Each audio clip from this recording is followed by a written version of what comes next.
Hello everyone, welcome to our channel. Today we're going to talk about a powerful feature of Scrap's platform, the Peers Comparison Tool. This tool helps you draw meaningful conclusions from specific metrics by comparing them to similar companies within the same industry. First, let's talk about how can you use this tool on a company's profile page. On the right side of the page you'll see a module titled Peers. Here you can find a list of companies from similar industries within the same country, known as domestic peers, and from around the world called global peers. Each company is given a score.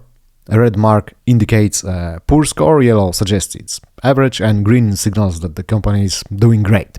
These sectors are updated and recalculated every time you open the company's profile page, ensuring that they're always as fresh as current as possible.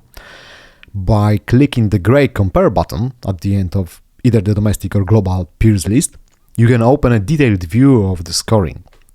This allows you to decide whether there are better investment opportunities in the sector than the companies you're currently considering or not. The second method is even more interesting. This feature is incorporated into the Master Chart tool. It allows you to view each individual financial metric of the peers and analyze it over various time periods. For example, let's examine the debt-to-assets ratio for the company Nike that we have here and try to draw some conclusions from what we see.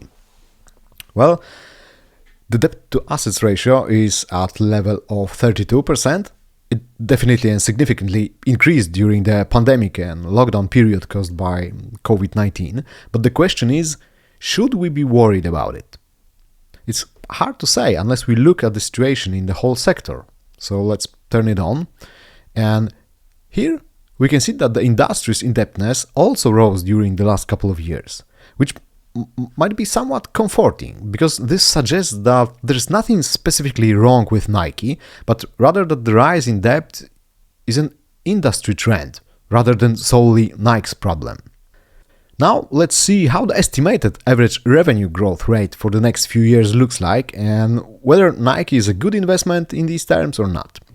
We can see that the forecasted average revenue growth has dropped to 7.8% per year, but is this a good or bad growth rate in this sector? Well, again, you can't tell unless you compare it to the growth of peers, which is exactly the thing we're gonna do now.